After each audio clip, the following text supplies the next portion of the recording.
Cool. So, Elle, you have just left your monastery, and the sudden realization of the fact that you have been lied to your whole life hits you.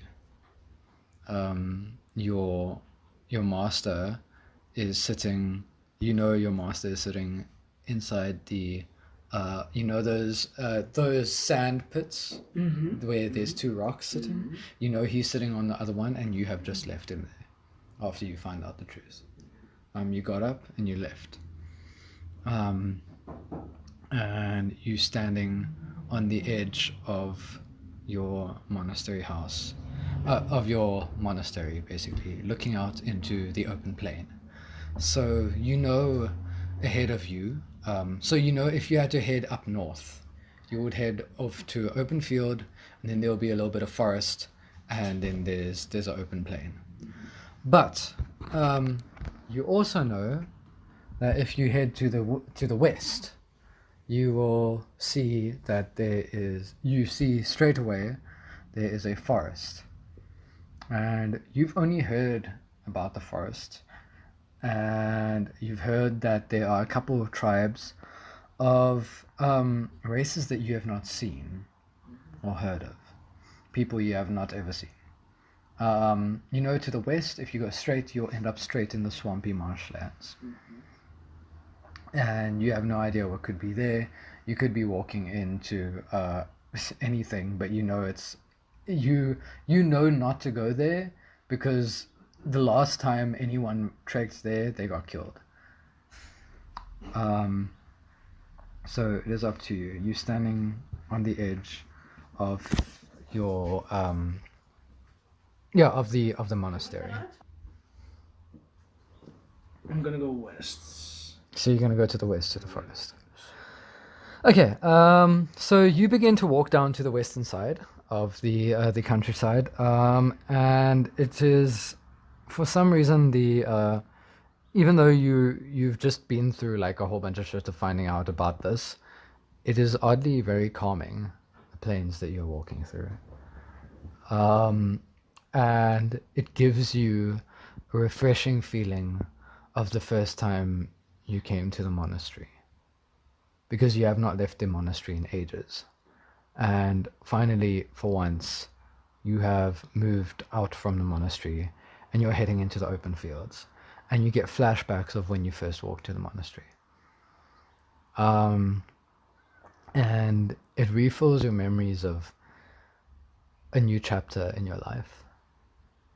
And as you step out, you get to the entrance to a forest with trees 3 times, 4 times, 5 times taller than you. Like, you look up to see the trees. And you take a deep breath in and you step forward into the forest.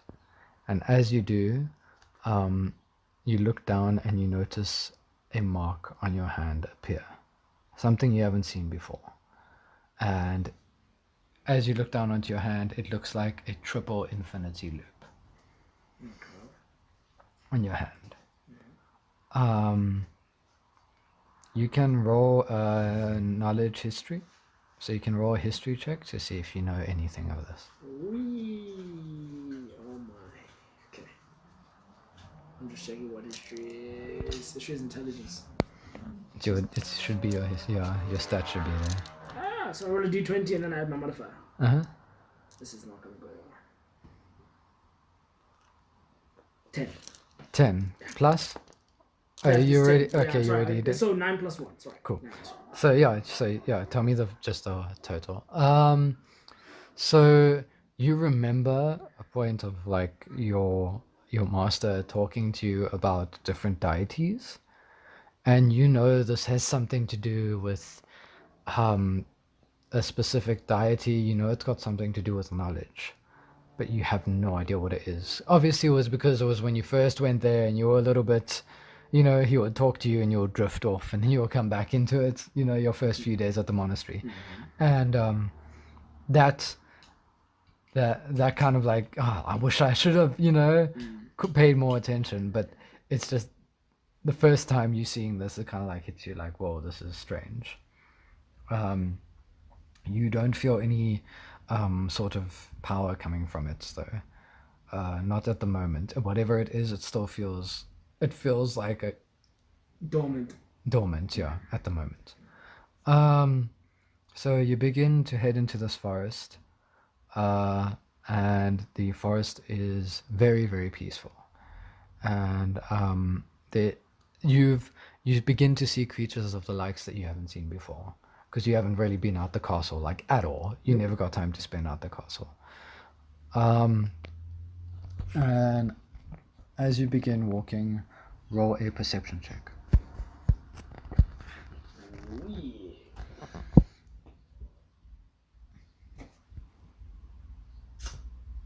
Total is 21. 21. Yeah. You notice at the edges of the trees on the side thin white lines of silk going across the tops of the trees. As you keep walking a bit further, you almost like your key, you feel senses in your key, like your back is tingling. You know when it feels like something's watching you. And as you keep walking, it takes about like 10 minutes later, you look on the ground and you see a shadow on the ground.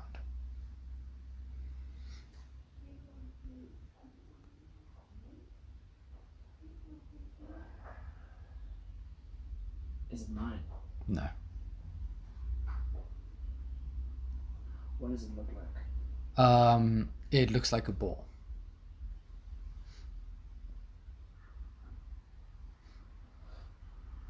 And it's pretty big, but it seems like the shadow is slowly getting smaller.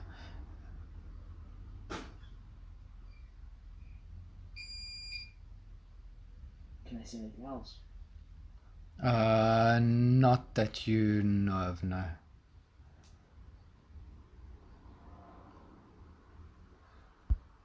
I'm gonna do the lizard folk thing and tap it with my left foot. Tap the shadow. Yeah, I don't know what it is. Okay. You almost like a dog. You know when a dog does that, like yeah, like they paw. yeah, you kind of tap the shadow. Because remember, I haven't seen anything. Yeah, like it, so the shadow doesn't move, and suddenly you start to feel almost like the wind change a little bit, and it seems like you know for a fact that you've learned from training that if the wind changes, it means something has appeared where something wasn't before.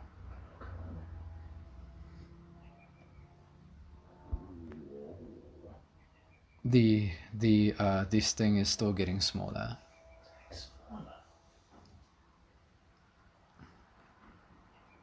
It's pretty big, like it's around like your whole. But it's getting smaller. But it's getting smaller. Which means it's getting closer. Can I turn around? You turn around and there's nothing. Oh wait.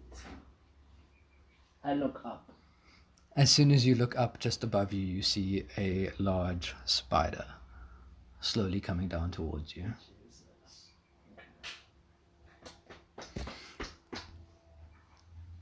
Wow. It is about 20 feet above from your head.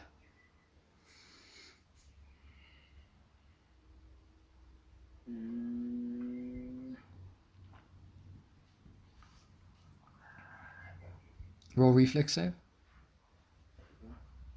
That's Dex, right? Yep. Saving throw. Mm-hmm. 25. 25. At the moment you look up, you notice this thing slowly coming down. You've seen spiders before, but you've only seen like tiny ones. You've never seen anything this size. Because the monster is big. Yeah, and as soon you stare at it for like a good 3-6 seconds, and then at that moment you notice it moving one of its legs, and you quickly dive out the way, just rolling to the side and standing up, and at that moment the spider falls down and lands and turns towards you. Roll initiative. He's trying to kill me on my first day. He's trying to kill me on my first day. 19. As soon as you get up, the spider lunges at you already, attempting to bite at your feet. And before you can even react, it snatches at your feet, and you take 6 points of piercing damage. I'm dead. Roll a Constitution saving throw. Oh! 22. 22. Okay, then as it bites into your foot, you feel your foot get weaker for a moment as your leg just slowly starts to weaken, and you feel your calf muscle tense up, and you take 2 points of poison damage as it seeps into your leg. It's 8 altogether, right? Yeah. Someone's trying to kill me already. How am I? What is this spider rolling? I rolled a 23. 22. What is this spider rolling? What are we doing here? Chief, what are we doing? Chief, no man. No man. No man. No man. Jeez Louise. So 6 and then 2 poison. Mm-hmm. No man. No, what are you doing here, Chief? What do you do? Chief. 3. Hit points are 3. Can I die? What else am I supposed to do? Jeez. Okay, let's use the dragon pole. Let's see. Go ahead. Roll an attack roll. Oh my gosh, what are we doing here? 3. Rob, I'm gonna leave this campaign. I don't have any shame in quitting. 12 plus 5. Hits. Roll for damage. Okay, cool. What am I doing? 1d8. Plus your... Isn't that plus your... No, you don't get pluses. No. Okay. It's 1d8 plus 3. Yeah, so that's your damage. 5. 5. So as you manage to step back, you click your bow into 3 as far as you remember your master taught you how to do it, and you swing it around your head, and you bring it down onto the spider, and it shrieks and it jumps back. What's your AC? 16. So the spider tries to run up onto a tree, and it tries to dive towards you, and you manage to jump out the way, and it lands on the ground, and it turns back to you. This one wants to kill me already. Okay.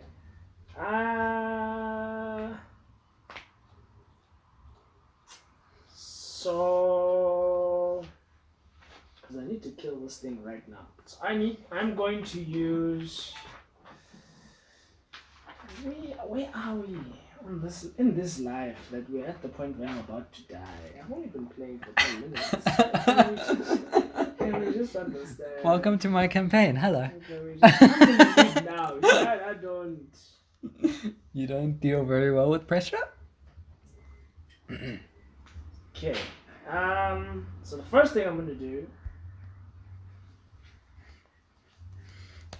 is I'm going to. Okay, let's go Dragon Pole again. Dragon Pole again. Go for it. Okay, let's go Dragon Pole again. Let's go. Roly poly. Oh my gosh. Oh my gosh. What did you roll? 7. 7.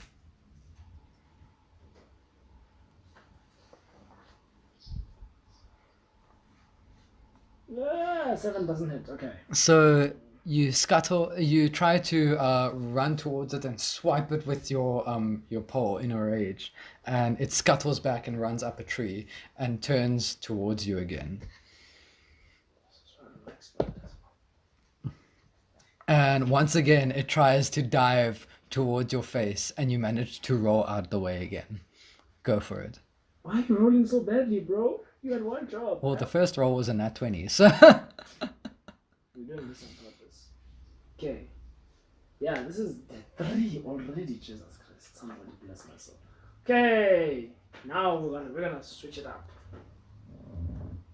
I'm going to use the Dow. Jeez Louise. What did you roll? 8.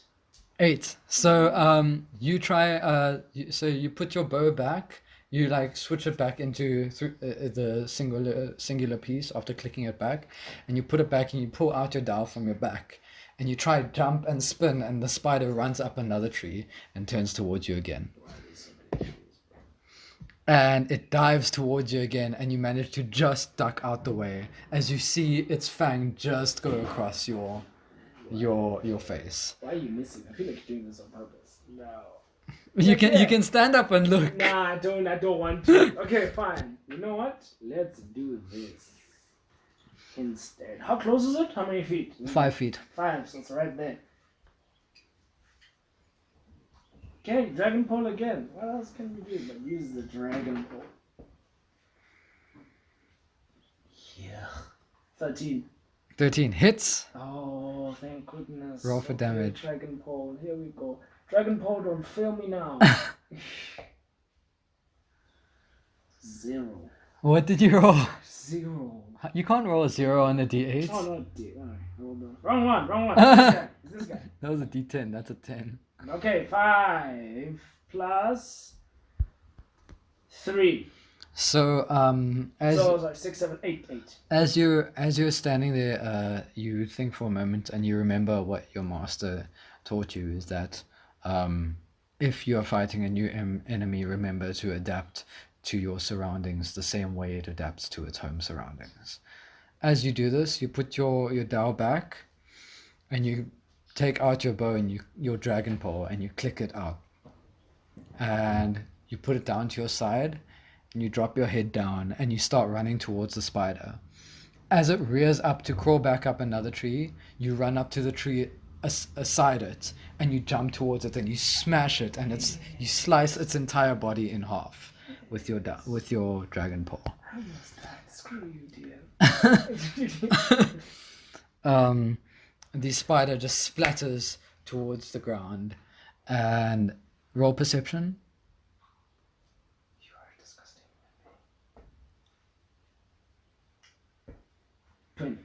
20. Yeah. Suddenly you hear coming from further behind you where you were walking before, scuttling coming from the trees. And it seems like it's a bit far away, but it seems like it's coming towards you.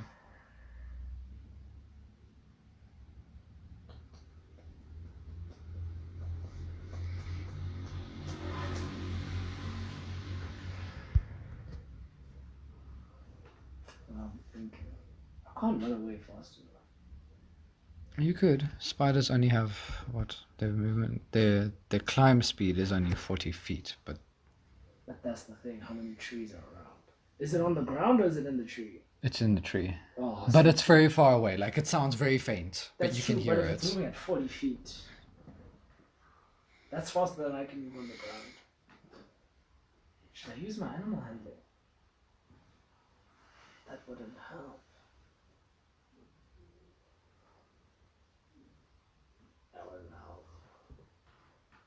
Okay, I'm gonna put my dragon pole away and leg it Okay, in the opposite direction of the spider. cool. So you begin running deeper into the forest. Mm-hmm. You Sorry, what is this? This is a spider, right? It was type of spider a was this? giant wolf spider. Oh, thank goodness. Because those three things make a good combination. The wolf and the spider. Nasty. Why are you writing it down? Great. Oh, this is how I do my D&D stuff. Oh, is it? So I'll literally write here, like 10 pet points. I was at 11, -6, -2 poison. I'm at Just so you know what's happened and to then you. in I your journey. literally write who did this to me. So you can talk about it in your journey. Giant wolf spider. So I can write my biography if I'm not dead. Okay, go. You keep running, and as you're running, like you keep going, and then there's some points where you just run straight through a spider web, and you kind of like throw your hands across just to get rid of it, and you go like ninja. You know, you did that ninja thing where you're running through them, and you keep running, and at some point you just make it out of a forest to an open clearing, And you keep running, and you notice a small pool in the area where you managed to go and wash your face off. And in the distance, when you look behind you, you notice the spiders in the tree stop just at the exit to the forest and slowly seep back in to the forest. So I know two things are happening. They're either afraid of something out here, or they can't leave the forest. Can I roll perception to try and figure out Yeah. why they didn't leave the forest? Because that's very... What are we dealing with here? 22. 22.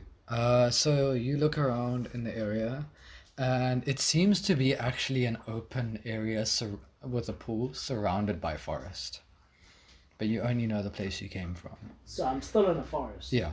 But it's like there's an open area around the forest, and the pool in the middle, the stream seems to flow to the northern side. So in the opposite direction of the No, forest. so basically, if you came from this direction, that's flowing from there to there.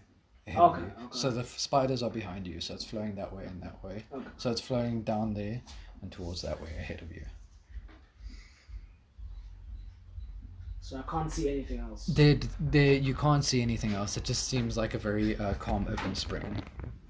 If you look in the distance, after about if you stay for about 5 minutes, do you? You're gonna try and kill me again. Then you're gonna tell me that these spiders can actually come out and leave. Okay, fine, I'm gonna stay. If you stay for some time, you notice a couple of simple creatures from the forest come to the edge of the water. So like what? And they take a drink, and they leave, and they head back into the forest.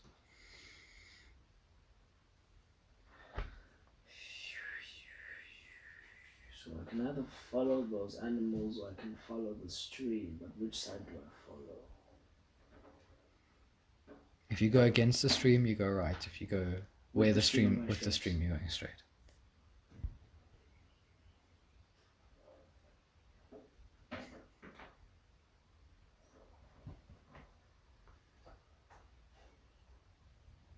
Roll nature check. Oh no, that's intelligence. Oh no. I knew this would come back to haunt me. Oh, you put your intelligence low. Me and my dumb self. Because it's character. I'm not intelligent. I'm wise, but I'm not intelligent. Damn it. 10. 10. So the one thing you know for a fact is that your dragon society or your dragonborn home is mostly on higher ground. So one thing you have noticed is that if a stream is flowing, it's usually flowing to lower ground, which is usually towards a seashore. Okay, so I'm gonna go with the stream. Okay, so you continue to follow the stream down into another forest. I don't like forests, man. I can tell. I want to go back to this monastery. I want to go home. But as you follow down to this forest, you notice this one doesn't have any spider webs. So you're like, oh, thank God. Well, you haven't seen one in a while. You continue to travel through this forest, and as you're traveling down, you roll perception. Ugh, stay on the table, bro. 10. 10. You hear in the distance a small little cart being moved.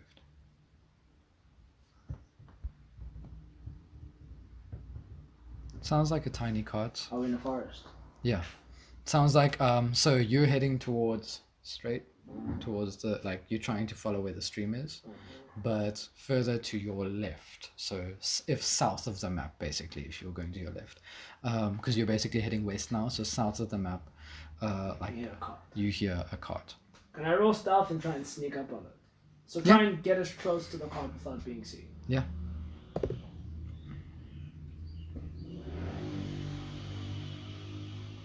18.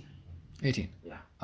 So you click your bow and you put it away, and you duck down and use as much of your surroundings as you can.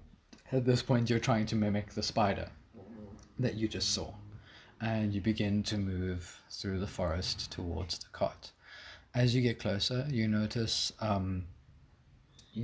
a old man, a human actually.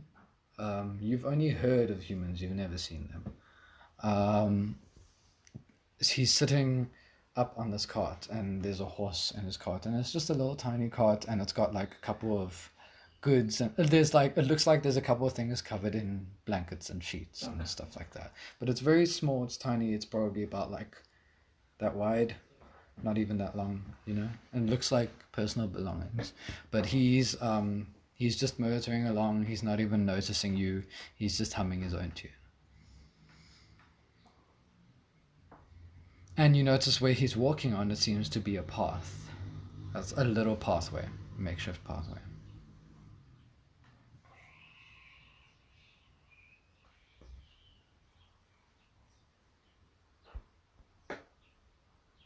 Would I have to roll stealth if I said I wanted to wait for him to pass and then follow him? He's already just passed you, so like you're kind of alongside him and he passed you, so like you just kind of. So can I follow? Yeah. But would I still need to roll stealth? No, you don't need to roll stealth. Yeah, I'm gonna follow. So Quiet. you continuously follow him quietly down the path, and the path seems to go. If you listen carefully, you can actually hear slightly to your right, like the path and the stream almost seem parallel, so they seem to be flowing towards each other. And at some point you stop because you see the path actually dip down and start to go down. And as you look over to your, so it starts to go down and starts to swirl a bit, and you notice when you look to your right and left, the path ends. I mean, the trees end. So the trees have ended, but the path continues. But the path continues. Is And the stream still going down? if you look to your right further, it looks like there's a cliff. And if roll perception. Yes, 7. So if you look a bit further to your right, you can see in the distance that wherever the stream was, you can kind of make out that if it had gotten to there, it would have just gone off the edge, like a waterfall. And so it kind of like there's the part that you're on swerves down. It's like it's a nice hill kind of place that you can trek down. But the further out you go, the more it becomes like a cliff with a dead drop. So the forest has narrowed almost to this point. Yeah, well, no, it's still there, but like the forest stops at a cliff, so there's even trees along the cliff line. Oh, okay.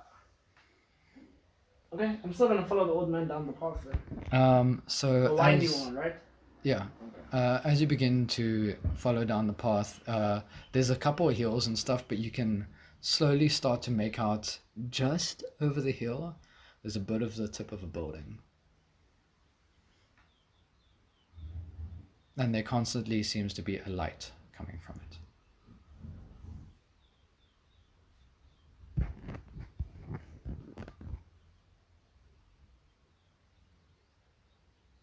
I'm gonna keep following him. So the cart seems to head up over a hill, and as you get to the top of the hill behind him, you stop and you see at the end there is a small harbor port with a lighthouse right next to it. And the old man is humming his way down there. There's like one or two very small, not like ships, like little like boats, but big enough for like a couple of people to travel on, you know. And also, if you look along the side, the land kind of backs, and you know that from the right side, if you recall where the river was, the river obviously falls straight into the sea.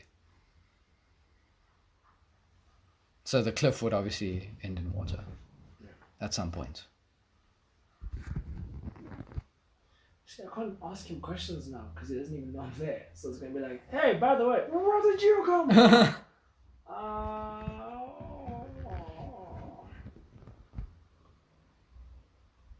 Can I see any people? No, you don't. You just see the old man. one of the little ships over there has just left port, and there's 2 ships in the port. Okay. There's no other buildings, right? It's just the lighthouse. It's just the lighthouse. And like the lighthouse is connected to like a little inn sort of house hut place. Oh, yes.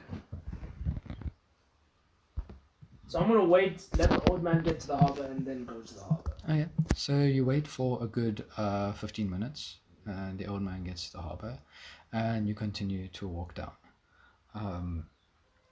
At this point, you are starting to feel the pain in your foot, and your foot is starting to feel a bit tired and weak from the injuries that you just sustained in the last fight, and you continue to walk down, and you get to the old man. You notice he leaves his cart by the boat when you get there, and he packs his stuff into a boat, and he leaves his horse to the side, and he heads into the inn.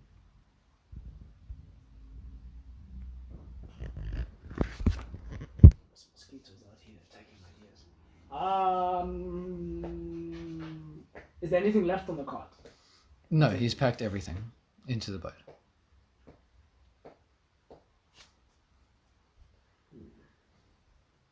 Oh, I'd just like to confirm. Am I still wearing my monk hood? Yeah. Okay, cool. Just making sure. Because I look funny. Mm. Do I go into the inn and then make a loud noise? You die on the first session, imagine. I'm gonna tell everybody. I'm pretty sure I'm the only one you tried to kill on the first session. It's a one-on-one. Why are you trying to kill me? What would have happened if you rolled a nat 20 again and I'm dead? Then I go home. And I'm never recording for you.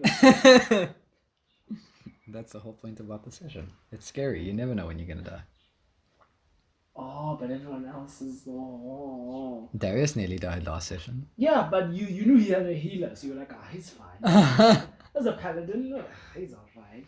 Not a lizard folk who just came out of the monastery at 10 years old. This is where you die, young man. You shouldn't have left that monastery.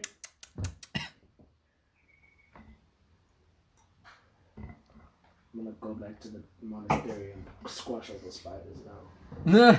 I now have arachnophobia. Please write that in.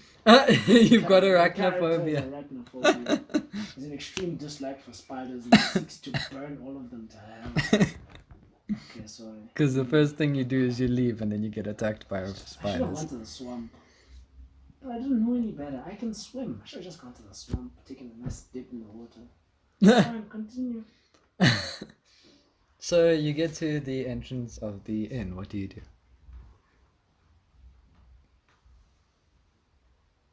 Do I see any signs? You only see one sign, and it says lodging. Because usually people don't want animals in there. They'll say, okay. I knock. Housekeeping. You knock. Oh, sorry. What I meant to say is, anyone in there? You knock, and no one comes to the door. But you hear a lot of hustle and bustle inside. I look at the windows. You see, there's a couple of people inside. There's waitresses serving people, and I want you to roll reflex save. Already? Someone's gonna bust out of there like, hey, lizard folk, bang, bang! Lizard folk, bang! Get out of here, you yelly-bellied lizard! What am I rolling? You're rolling reflex save, 12. dexterity save. Oh, dexterity save. Yeah, that's what reflex is. Oh, sorry. So saving throw. Hmm. My bad. 14. So as you're in there, this really butch, like, big chubby oak human walks past you and kind of bumps you out the way. Oh, sorry, mate. And he opens the door and walks straight through.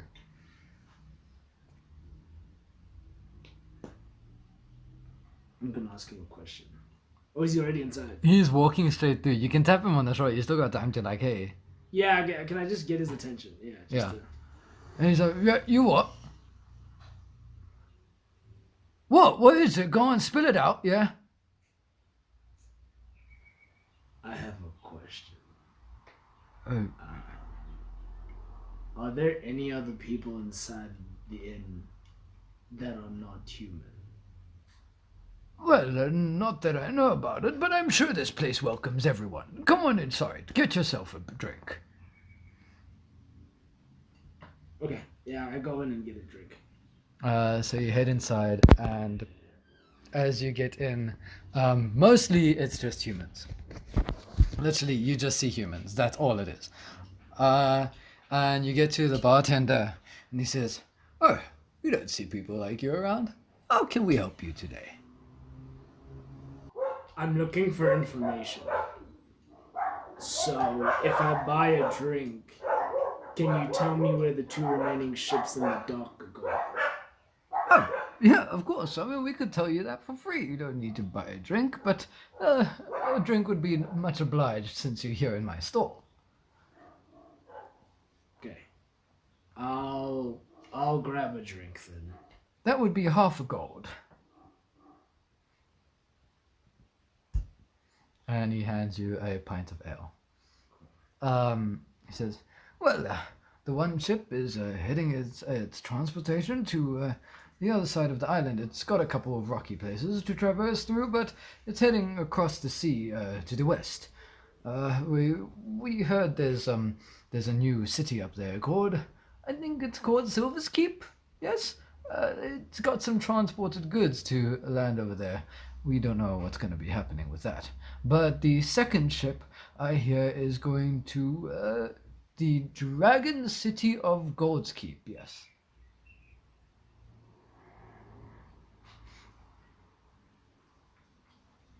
So when you say dragon, do you mean like dragonborn?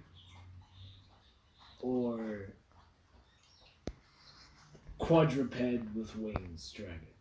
Oh, no. It is the Dragonborn city. It is ruled by the great King Lexios and his wife Vedita. They the descendants of the Blue Dragon. Ah, I see. Very lovely people. They actually helped us build this lighthouse right here. Marvelous thing, isn't it? The architecture isn't bad. One last question. Do dragonborn queens and kings keep in contact with each other across different kingdoms? Not that we know of. I know the dragons seem to stay away from politics of each other. I see. A very territorial, I would say.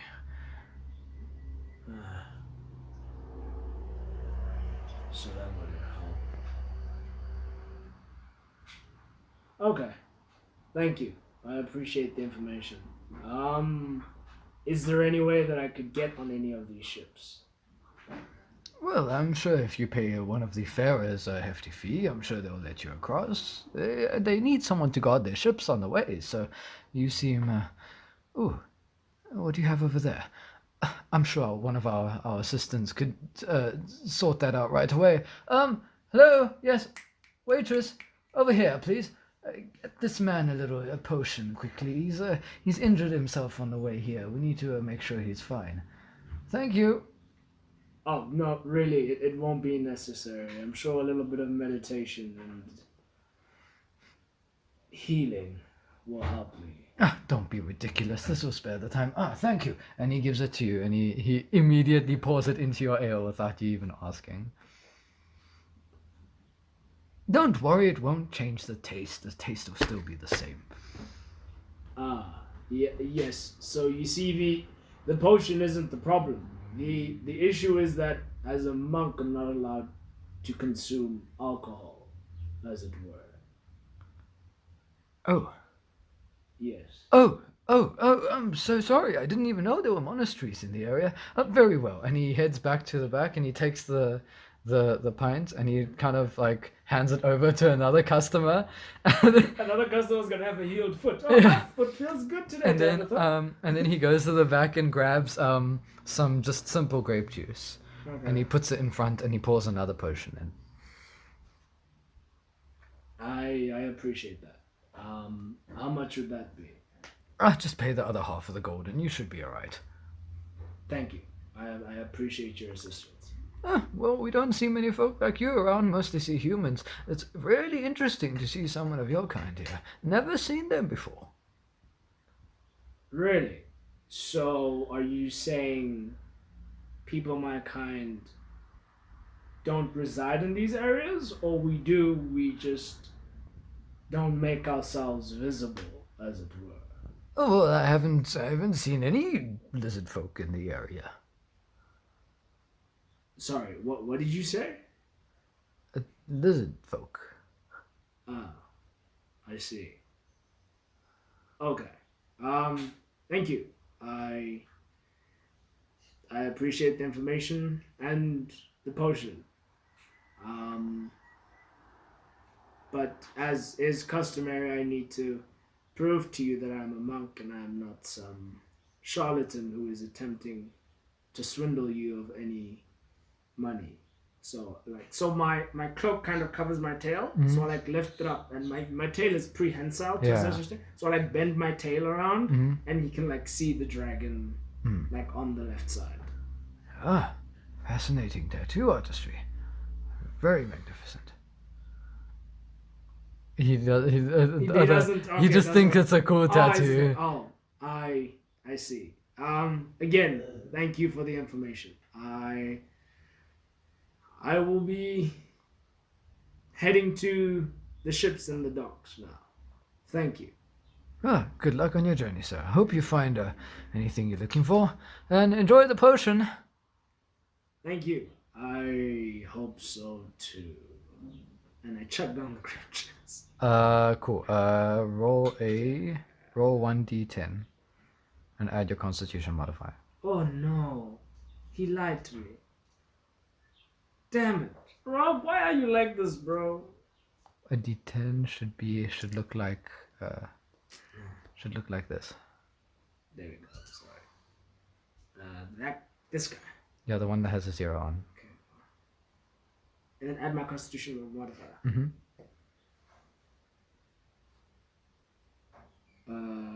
12. Cool, you gain back 12 HP. Are you serious? Oh my gosh. Please turn on the lights so I can see this magnificence. Oh my gosh. They live up north. Oh my gosh. Oh my gosh. Oh my goodness. This is unbelievable. What the hell? Wow. That was weird. Hi, there's a ghost in here, man. Okay, stop playing with the lights, Casper. I don't know what's going on. I don't know, dude. This is your house. I don't know. The lights don't usually do that. What is the potion called? It was just a healing potion, a minor healing potion. Hey.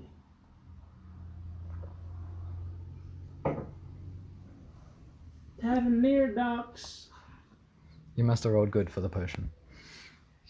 I rolled a 9 plus 3. So you basically had 4 HP again. Plus, I'm higher than I was before. Well, you don't go higher than you are before, so. I'm higher than I was before. So at this point you would go to level 2. Okay, cool. 11 HP. Back to it, baby. So now you're at level 2, so you gain, what's your hit dice? It's 1d8. 1d8. Is that your normal hit dice for your class? Yeah. For your monk class. Yeah. So you gain, do you want to roll for your HP for your new level? But then if I roll, it could backfire on me. Or do you want to take the average? What is the average? Wait, sorry, let me check. It's right here.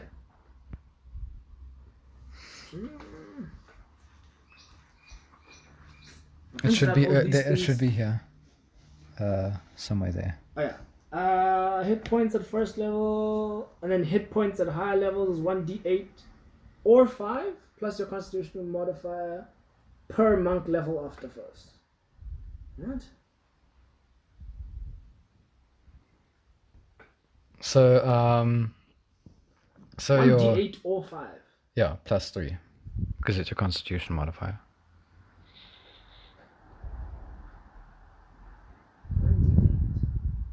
1d8 or 5. Sorry, I'm struggling with So you either roll a d8 and you take that value plus 3, or you have 5 plus 3 in general. Oh. So you can choose to roll, and if you get higher than a 5, then you're like, okay, cool, that's better. Or you can just take the 5 and add 3, and then you add 8 HP to your max HP. Because your constitution modifier is plus 3. So. Just take the 5. Let me see. But once you roll, you can't take it back. That's the 3. But 5 plus 3 is nice. I could roll a 1. But can you decide at each point? Do you want to roll, or do you have to? Once You can roll, you can decide at each point. So when you go to level 3, you can decide again if you want to roll or if you want to take the generic. Yeah, let me just take the 5 plus 3. Okay. So that's. So your HP goes up by 8 max. So that's at 19. My max is 19. So you've got 19 out of 19 HP. Okay, cool. So.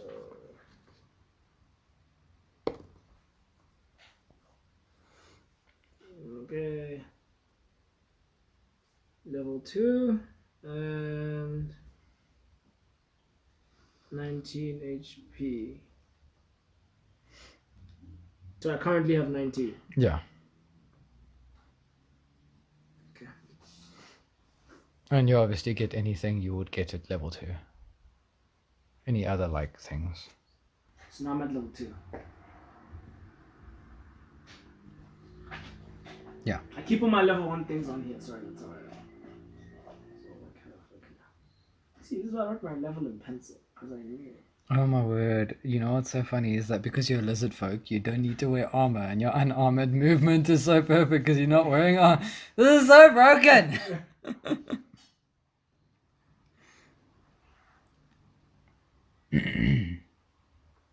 The story worked, and I like the lizard folk.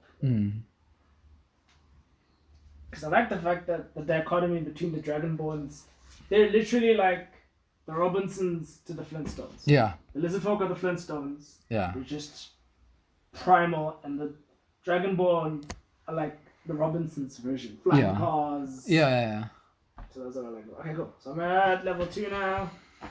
HP's at 19. Flurry of blows. Immediately you can take the attack action on your turn. You can spend 1 key point to make 2 unarmored strikes as a bonus action. Jeez Louise. And your unarmored strike is your bite. No, but if I take 2, I can. Jeez Louise! So I can swing with my dragon pole, use 1 key, punch you in the face, and then bite you in the neck. Yeah. Jeez! I think because a punch is 1d4 damage. Yes. But the bite is 1d6, and the bite is your unarmed strike anyway. But then when I get So it's just because you lizard folk that makes it broken. That's the problem. And then when I get to level 3 and I eventually get my Ascendant Dragon Monastery, then I can decide that no, my fist is a fire fist and my bite is an acid bite. Goodness gracious me. Okay. Jeez Louise. Oh my god. Alright. So to continue, the saga continues. you almost killed me. Don't think I forgot about that. You think I forgot about that? You almost brought me to death's door. You, DM. Almost killed me. I've been playing for 10 minutes. I hate you. Oh wait, how many key points? Now I have to keep track of my key points. So you'll probably be in the campaign most likely next week, huh? Cool. So I have a week to just relax and not die. It's nice. Yeah. You have to introduce me in the best way ever. He falls from the sky. Lands on the entire party. And then lands on Devlemen. Just get off me, damn iguana. That's lizard folk to you, stupid human. Sorry. Okay, continue.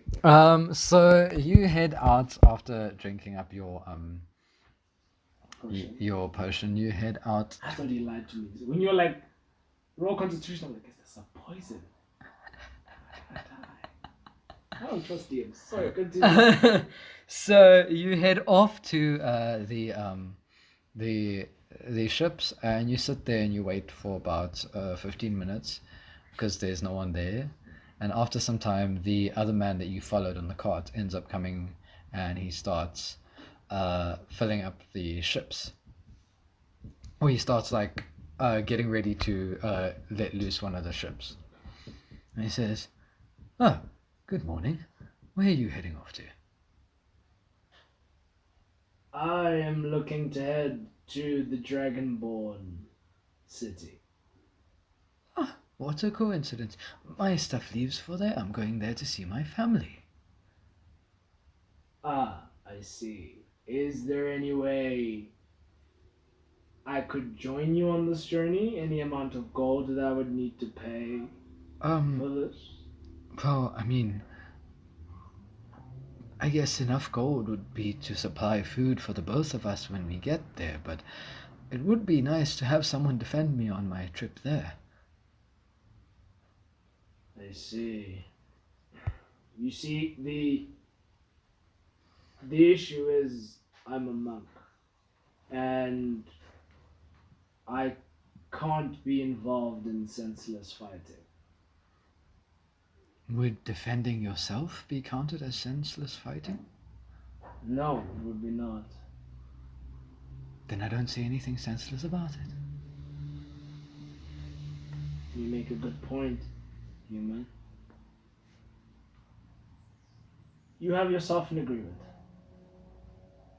Allow me to take this ship with you to the Dragonborn city, and I shall protect you. Oh, thank you very much. It would be kind of you if you could use your 5 gold to help us with food along the way.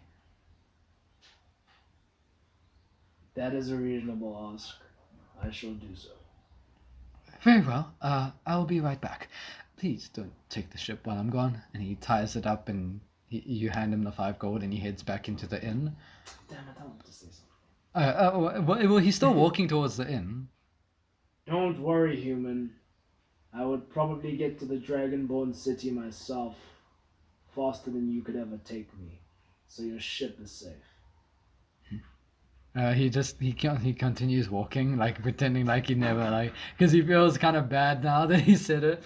But he keeps walking off to the inn, and you see him Al coming doesn't out. give a damn, guys. Al is just like, everybody sucked. I like that. So he keeps on walking towards like the inn, and you see him after some time come out with a couple of cloth bags, and he puts them onto the ship, and he takes the sheet off the ship over that's been covering the ship. And you see a whole bunch of bags with food, and there is like a second level to this ship, so there are 2 levels, one for like inside. So In the hull, yeah. yeah, so like there's a place where you can kind of rest. If you go into the hull, you notice there's a storage space, and there are 3 beds, mostly like hammocks, under the hull. And he says, "Well, choose a bed. It's just the 2 of us. Unfortunately, no one else will be making this trip, but we would have to stop at the another city on the way, because we can't go around to the God's Keep side. Stories of sea serpents about and whatnot." I see. Do not worry yourself about my lavatories as they were. I only require a piece of cloth and the floor. Oh, I mean, there's a hammock. That's all you need, isn't it? Let's just say the only time I'm off the ground willingly is when I'm meditating on my dragon pole. The instability of a hammock would, let's just say, shake my bowels a bit too much. Very well. He digs under like one of his things, and he grabs out a piece of like cloth, but like very thick cloth, almost like duvet, and he sets it down just under the hammock. Thank you. Try to accommodate. I usually travel this seafaring way alone. It's good to have someone with me. Anyway, and he heads up to the top and he leaves you to your devices. You notice he's left a couple of his belongings in the ship place under the hull with where you are. There's like a satchel that he has that you saw him have along the whole time, and he leaves it on his, like, just next to his hammock.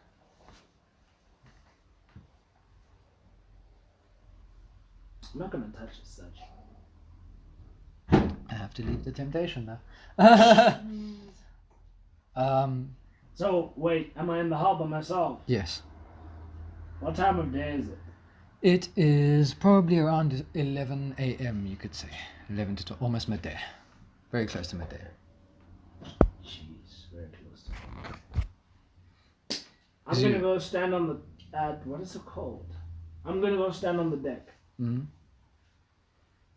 You stand on the deck and you notice him getting the ship ready to sail off, and he has just let loose the rope that was tying it to the port side of the ship. And you feel as soon as the rope is let loose, the ship kind of like gives away like that, and you can feel it starting to float. Roll Constitution saving throw. Why would I roll a Constitution saving throw? Why? What have you done? What did you do? Sea serpents are attacking now. I knew it.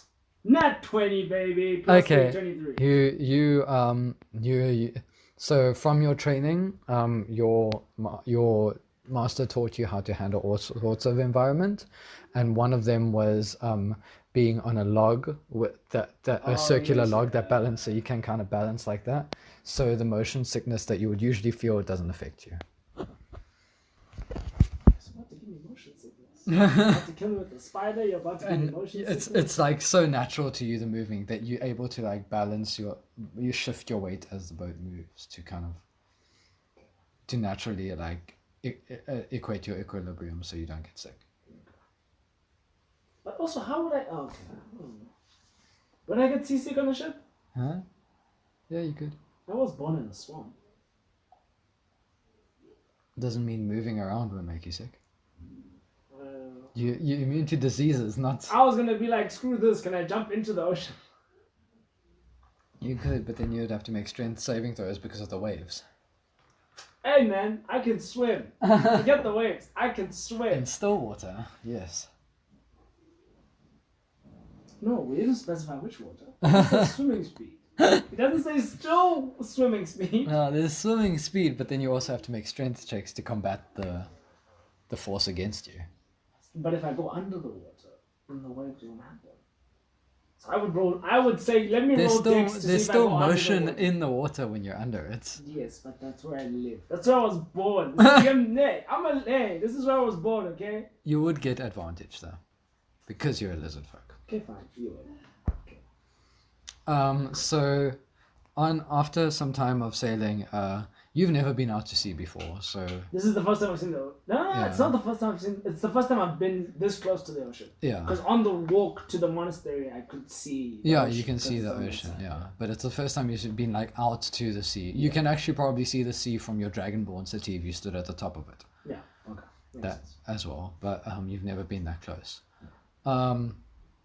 So you head out to the sea and you feel the boat like kind of rocking. Roll a perception check.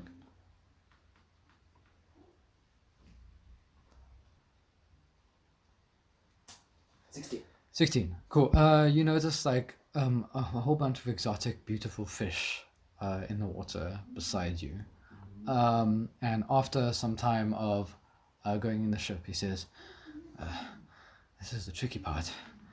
This is the tough part of the journey. Brace yourself." And you look ahead of you, and in the distance you see a large island, a medium island, and a small island. And between them, you notice there's different rocks that peer out of the water every now and then. What do you mean by this is the difficult part? Well, As long as we don't hit any of those sharp rocks, I think we won't sink to the bottom of the floor. I see. So what you're saying is it's in my best interest to keep this ship upright. Yeah, I mean, that's mostly my job because I'm the sailor. I've done this numerous times, but as long as you can keep yourself aboard, that would be the best. Again, don't worry, human. I can swim. You, on the other hand, I'm not so sure about. Roll dexterity saving throw. Ah, here he goes again. Here he goes again. He's gonna throw me in the water. Damn it. What did 7. you roll? No, sorry. 7. So as he says that, he turns the ship slightly, and you just kind of slam to the side of the ship, and you feel yourself like hit the side of the wall. You take 1 point of bludgeoning non-lethal damage as you hit the side of the ship with your elbow. He's like, "Oh, sorry, trying to avoid rocks." Yeah, you see, the issue is, if you're avoiding rocks and hurting me, the rocks will be the least of Roll your dexterity worries. save. This is not right. Not right. 14. 14. So you see him about to turn the wheel Yeah. again, and this time you learn and you grab onto the side of the ship, and you turn your legs to get your balance, and the whole ship goes vroom, You're stupid. You're so stupid. like just as you finish your sentence. So what is it? I took one point Non-le- of bludgeoning damage. Non-lethal. It's non-lethal damage. 1 point. Non-lethal. Bludgeoning damage. Non-lethal. So 1 damage. Now I'm at 18. Imagine! I'm a ship. Good thing there's no spiders on the ship. Oh yes. Did you write? Oh yeah. Okay. L now has arachnophobia.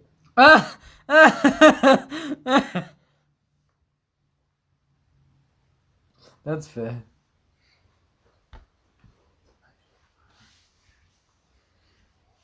Arachnophobia and arachnohatred. No hatred.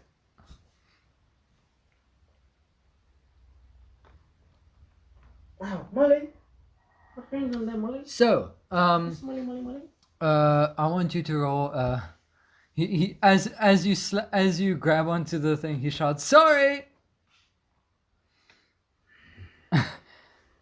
Roll 3 more dexterity saves. 3 more. Why? It's gonna be a long ride. Wait, son, can I just write down? I'm dying? I'm dying. Please help. 18. I'm gonna just roll them back to back. Yeah. Just to save time. Just so I die quickly. Yeah. 4 seconds. So the first one is 13. 13. Okay. So 13. 15. Mm-hmm.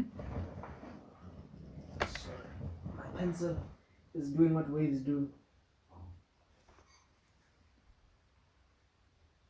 50. Cool. So you managed to hold your ground as you as he maneuvers through the last few rocks that you see ahead of you. Could I also just add a caveat that I've sunk my claws right into the wood? Yeah. So No, I assume you would have by this time. Just No, you've literally grabbed the side of the ship and you've turned your feet forward and you're kneeling down and you're even your toes are going into the and I've got wood. my tail flat on the deck. Yeah, just it's balance. And every time there's movement of the ship, you squeeze tighter. Okay. Your hand is almost sweating from holding on so tight. Sweating, I see. I think it's bleeding. It's because it's got a giant splinter, just Take one splinter down. I'm just teasing. I'm teasing. That's fine. It's you. I don't. I'm surprised you didn't do that. No, you One rolled wood piercing damage. wood piercing. Thank God you're not a vampire. So, There is there. so you You managed to but you managed to like hold yourself pretty well, especially in the last two rocks, because you're starting to get the hang of it. Because adapting is your forte. After some time, he says, by this time now it's probably around about 5 p.m. And he says, we can stop at one of the islands there just for a quick snack. And he begins to dock onto the seashore, and you slowly get closer to this island. It's pretty huge actually for the smallest island. And you slowly dock on one of the shorelines, and you feel the boat go into the sand, and it stops. And he ties the boat down, and he goes and gets out a couple of snacks out the base of the hull of the ship. And he goes and he gets out a couple of fruits and vegetables out on a platter.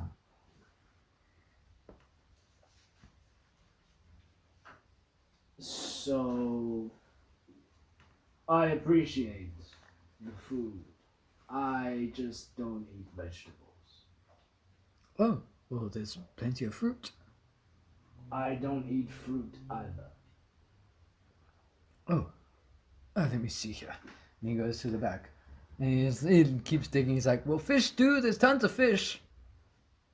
So, the issue is not that I would not like to eat the meat, but I don't eat anything I haven't captured myself.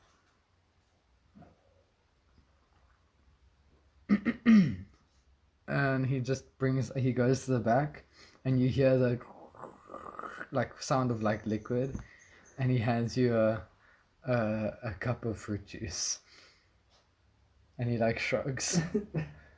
Thank you. I appreciate it.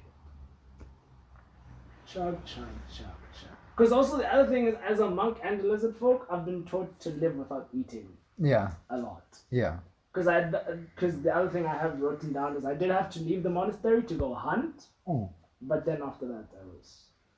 That's about it. Yeah. Yeah, literally, because I'm primal. I don't like sit down. No, I need to go get my food and eat it, make something out of the remains, and then. And he begins to chow his food, and he finishes eating like a little while after you finished your drink, and you see him go back to the top of the ship, and you hear rummaging through stuff, and he comes back and he hands you a long piece of wood with string attached to it with the hook on the end, and he breaks a piece of fish and he says, "Oh, good luck."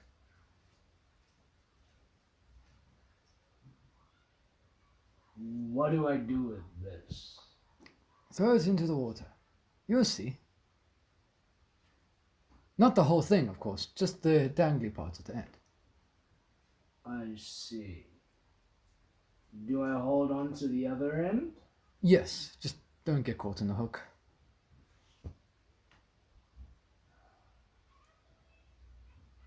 I should have stayed at the monastery. Under my breath. So he kind of grabs. He takes it up and he kind of like drags you up to the top, and he shows you kind of how to throw it in the water, and he hands it to you and he gives it to you to give it a go. Am I gonna have to roll like dex or something? Yeah, roll dexterity. I knew it. Roll dexterity. This is what happens when I play D&D. I figure out the DMs very quickly. I'm like, oh, I know what you want to do. I know Everyone exactly does. what you want to do. No, that's disgusting. What did you roll? 8. 8. Okay, cool. The DC was very low. So you just you don't do it like as cool as he does, but you just go you just hold it in front of you and you go. You know, it looks very clumsy and it just goes whoop. It doesn't go far. It just like lands like almost right there. After about 2 minutes, you feel tugging on the other end of the stick that you're holding. Human. Pull it out! Shut up. Can I roll strength? Yes, roll strength. No, roll strength. I already know. I have to roll strength. Okay. 10. Cool. So you pull and you manage to pull out a fish about this big in size. And it starts like flopping on the end of this hook, and you notice it. And you've seen it's similar to one of the fish that he had pulled out for you in one of the things. And he says, well, there you go. You caught it yourself. Ah. I see. Well, I'm not hungry, but I might as well eat it. Well, it can be kept for later. We don't need to eat it now. Got some storage space in the back. No, we don't do that. We eat what we catch immediately. Oh. Under my breath, you humans are putting things aside. Wow. And then he's like, oh, enjoy. And he hands you like a knife that you can cut through it and stuff, like a fish cutting knife. Am I gonna roll dex now? No, you don't have to. That you know basically how you know how to skin an animal and cut it open. But yeah, like you've been in the monks, man. I'm not gonna make you do that. like yeah. So I like grab the head of You're the fish. You're literally a lizard folk. You've got hunter's law. You know how to do that shit. So I like grab the head of the fish. And I like use one of my claws and I rip it right down the middle. Yeah. And I pull out the skeleton. Yeah. And I put it one side, and I literally swallow the rest of the fish. So it's just. And he just like you look back and he's got his eyes like wide as he's walking down the stairs, and he looks back like shocked, and he keeps walking down the stairs. I feel like I want to say something, but I won't say it. There's like this awkward moment between you two, like he just saw where he thinks he saw, and he's like shocked. As I like pick one of my fangs. Yeah. Be careful, human. Don't trip.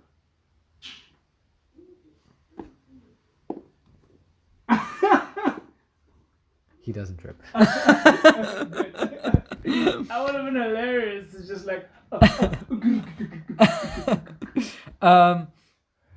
So he says, well, we best be heading off. We're going to be sailing through the night now. Before they head off, can I make a couple of darts? Yeah. So I'm going to use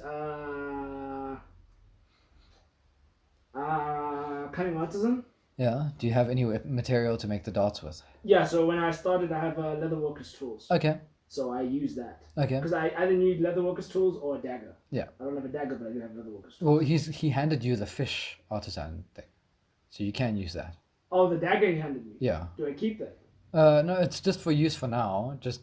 Oh yeah, I could use. Yeah, I'll use that use because it, I'll use these for. Yeah, so I use the dagger that he gave me, and. You know how long it takes to make them? I don't know how long it takes to make them, but I know it's a D4. Roll damage. Or do you roll a d4? So I roll a D4, and that's how many I make. Okay, roll a d4. Let me just double check that. Sorry, but that's as far as I roll a D4, and that's how many I make. Mm. And then obviously I need. So you're making just like simple dots. Yeah, much. just like the dots I have. Yeah. Just as simple, because I already have 10, so I might as well make more, as it were. Where's my lizard folk thing? It was wide open here.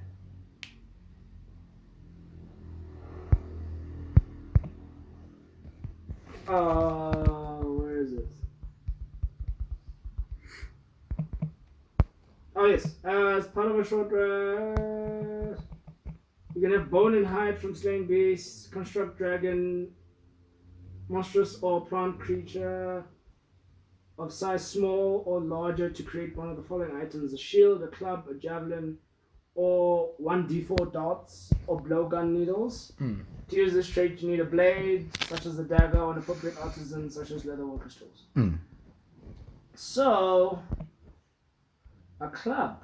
Can I make? No, I won't, it doesn't make sense. A club would need to be big. The fish is small. Yeah. So darts make sense. Okay. Cool. So roll 1d4. So 1d4. 1d4, huh? 1d4. 1. 1. So The human doesn't really listen to you really well, and he unties the boat, and he sets it off. So you, after just finishing the final dart, you feel the ship go again, like shift off from the sands, and you put the rest of it away, and you leave the knife back in his toolbox where you saw him get it from. Like, under my breath, don't kill him. Don't kill him. Don't kill him. Not yet, anyway. It's so perfect though. Just like, because I'm a monk, so I'm sitting there crossed legs. Oh. Yeah, that's exactly what it is. Don't kill him. Don't kill him. Not yet. So, as he heads off, so I didn't catch your name. Name's L. Not as in the letter L, as in EL. Oh, pleasure to meet you. Name's Ardor. Pleasure to meet you, Ardor. I hail from Goldkeep, but I travel through to the side of the country to deliver goods between different cities and such. Ah, I see. So you live with the Dragonborns? No, I live with my family, but we're in a Dragonborn city. I see. It's the one that's run by King Lexios and Queen Vedita. Yes, the tavern or the inn owner has told me about them. Have you ever heard of King Darnir? King who? Never mind. Okay, so how much further till we reach Gold's Keep? Well, we're not heading to Gold's Keep straight away. We're heading to the shoreline. There's going to be a cart there that takes us through to Silver's Keep and makes our travel way all the way up to the Gold's Keep side. So it will probably take us a day to get to land, and then maybe a good week's travel till we get to Gold's Keep. I see. Okay. Can I go meditate while he's busy? Because Yeah. we've left, right? Yeah. Yeah, I just need 30 seconds of meditation. Just to calm down. Calm down and get back that skill of cunning artisan, because I wasted it on one dog. Because this fool doesn't know how to drive his ship. So One dot. One. Sorry. So at the time, so it's a very peaceful trip through the sea, straight to the port side, and you see yourself arrive at another harbor with a lighthouse and the inn. And he begins to pack all his stuff onto a cart, and he makes space for you to sit on the back of the cart, and you guys begin to head off. He notes you how you will be going around an area because there is a big city that he does not feel like traveling through at the moment. And he does not mention why. He just mentions how it's very you can see there's something eerie about him going there. He's trying to avoid something of going there. Ardor. Yes? The city we are going around, it has gates, yes? Yes, it does, but they won't see us if we go around the side. We stick to the forest line, that is. I would say it is not my place, but why are we not using the shorter route and going through the city? Well, city is known for a lot of thieves. I see. Better be safe than sorry. Well, it's still a week's travel, as I said. We're only losing a good 4 hours of travel by going around, but we'll still make it there safely, at least. You're correct. And you guys constantly, you keep traveling and head through the town, and you head into a very open plain of hills that continues to travel around.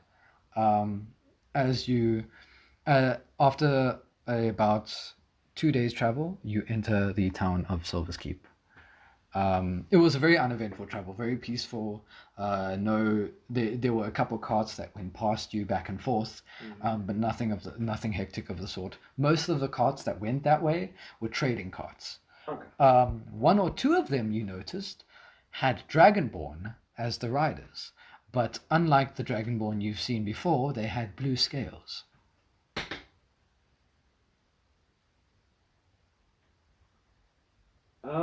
Ardor, Yes.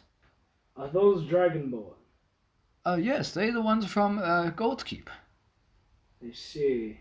The color of their scales, why are they blue?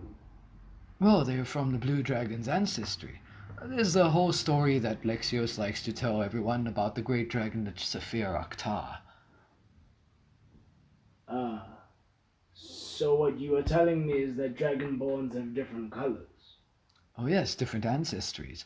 Different Dragonborns are born from different high-end dragons. These ones are born from the Blue Dragon, which is specified to lightning. As red dragons are specified to fire, black dragons are specified to acid, green dragons specified to poison, and so on and so forth. Green. Poison. I see. Roll deception. Why? Because you're trying to hide him from telling him something. Oh. And he's going to use insight if he's going to figure it out or not. I'm gonna eat it. Probably will, eventually.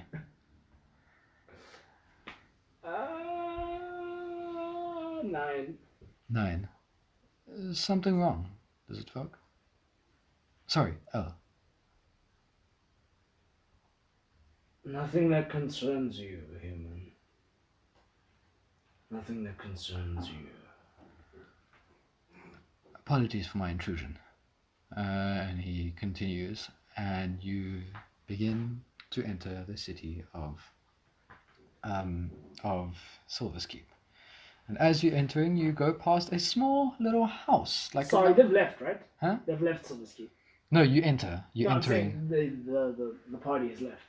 Yeah. The party has left Silver's Keep already. You're entering Silver's Keep. So you enter a house. The house. You go past a house that seems very far away from the rest of the city. And as you go there, there is a old woman sitting on the on her rocking chair just outside. And Ardor stops his cart just by the house. He says, "Ah, it is a pleasure, Yaga. It's been a long time since I've seen you." And she goes, "Oh, well, isn't it, Ardor? It's a pleasure to meet your acquaintance once again. Welcome to my home. And who is your friend that you have brought with you?" The name is L. It is a pleasure to meet you. It's been a long time since I've greeted lizard folk. Pleasure's all mine. Name is Yaga. Thank you, Yaga. The pleasure is all mine. You must be a monk coming out from the eastern side, aren't you? What gave you that impression? Well, I've done some traveling myself, and judging by the marks on your tail, it looks like you follow some sort of dragon specialty. Yes, I do. I do indeed. Well, great respect to you. It is a pleasure to have someone like you in our acquaintance.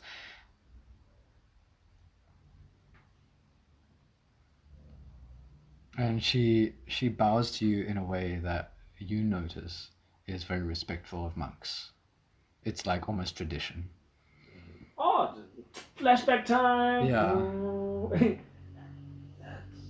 That's the same way that all the monks at the monastery bow to Master Dark here. Am I on the cart? No, you're off the cart at the I'm moment. on the cart, okay. I bound the sloth. Very respectful lizard folk. Your master has taught you well. That yes. Well, I wish you all well on your journey. I know that Ardor is taking you to Gold's Keep, as he does every few weeks. Well, not taking you to Gold's Keep, of course, but it's his travels. Yes, he is. And I'm very grateful for his assistance.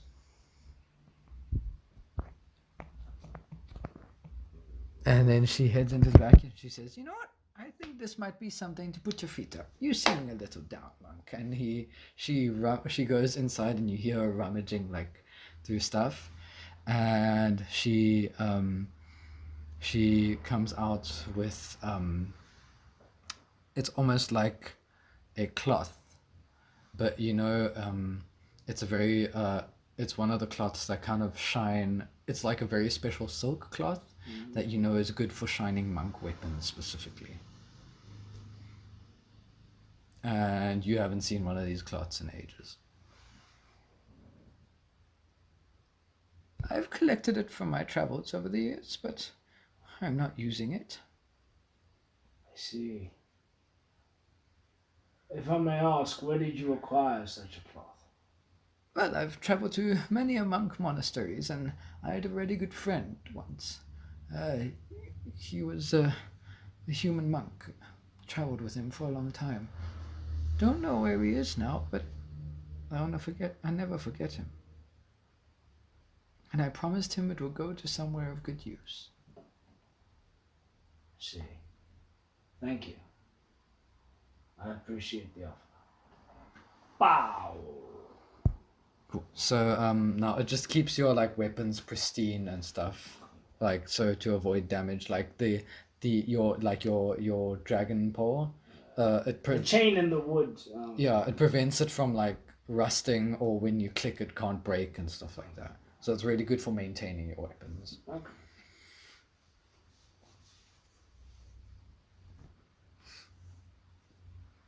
And it has a really nice green emerald shimmer to it, which looks really cool.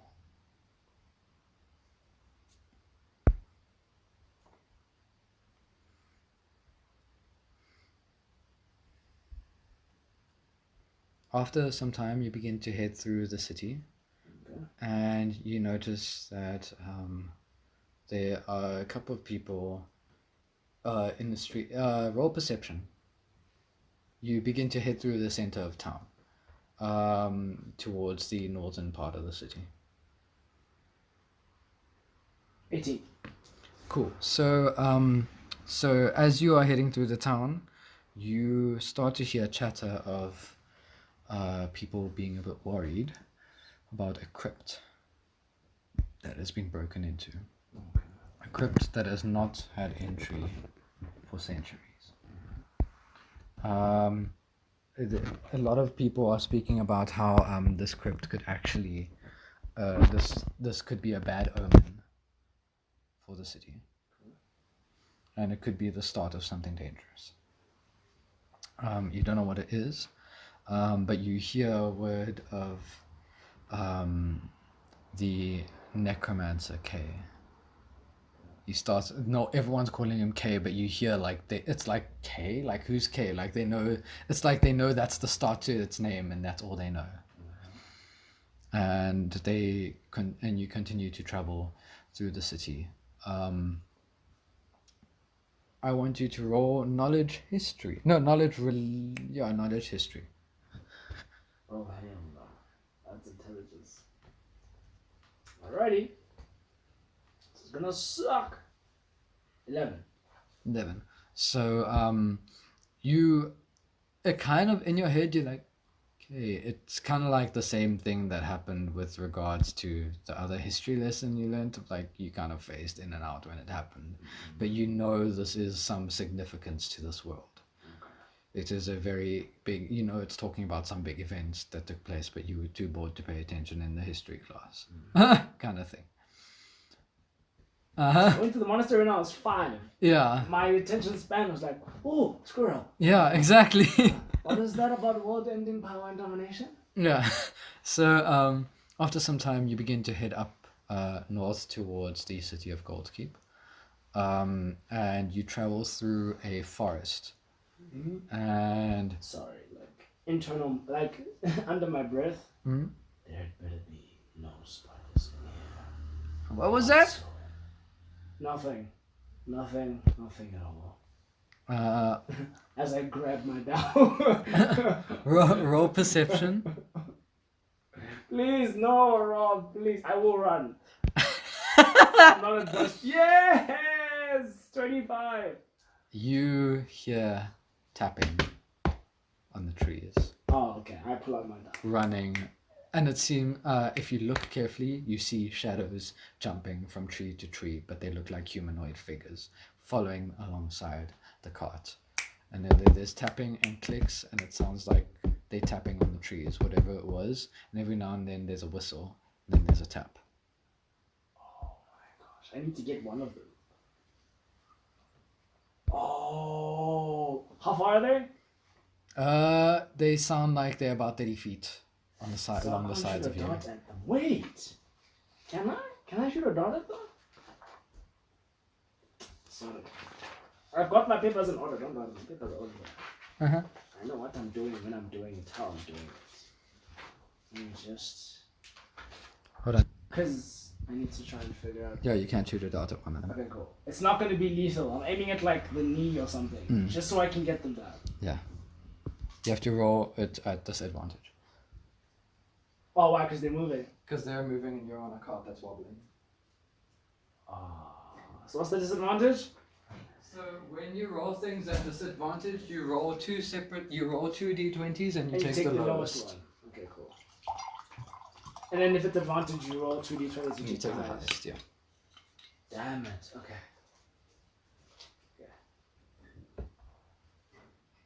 15. 15. 15. Did you roll 15? Twice, yeah. Okay.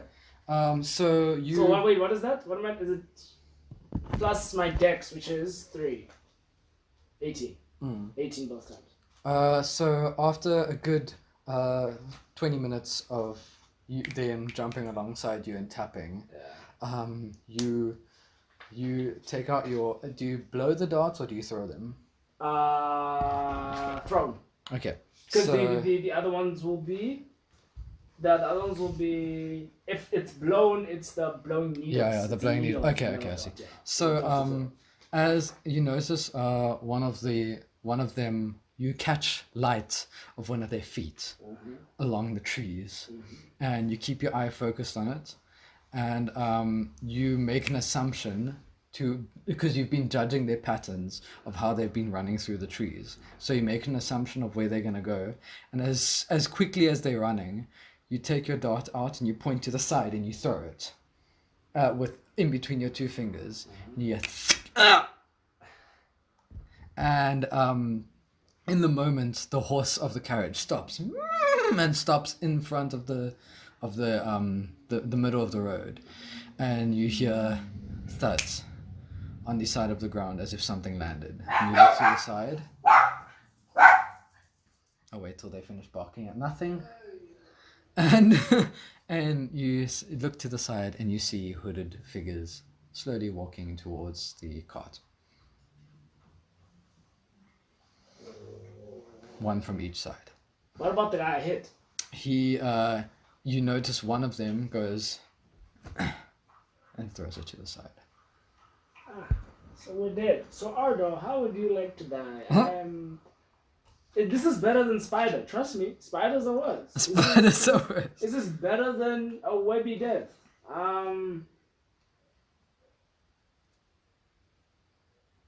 There's nothing else I can do. There's absolutely nothing else. Ardor whispers to you and he says, "Don't pose a threat."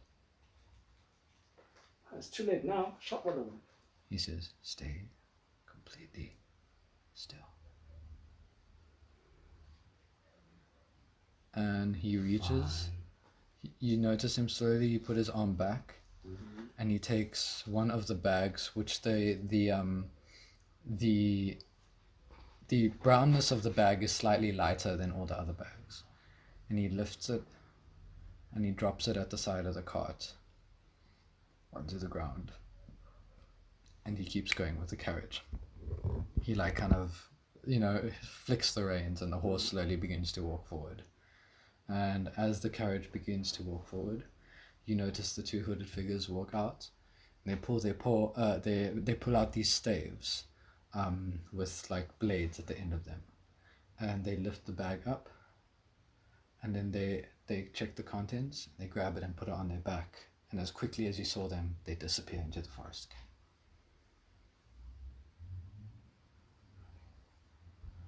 Ardo, what was that? Oh, there's words of humanoids that are in this forest. We don't know if they're human, we don't know what they are, but all they seem to take from travelers is food. So any normal traveler who would come through here knows to bring an extra bag of food as a bribe to stay safe.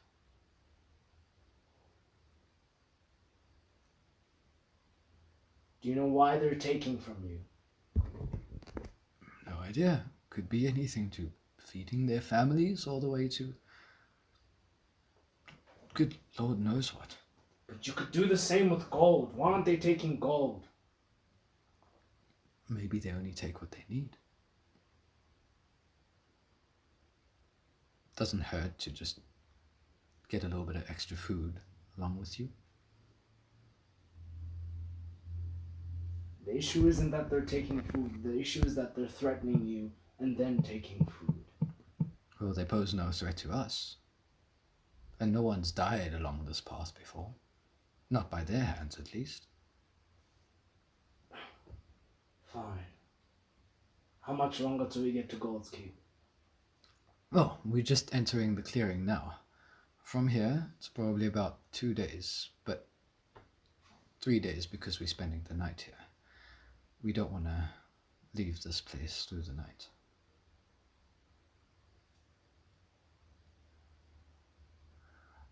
Or should I say, you wouldn't want to walk on that field through the night. And as you look over the field in front of you where the clearing of the forest ends, the grasslands are completely black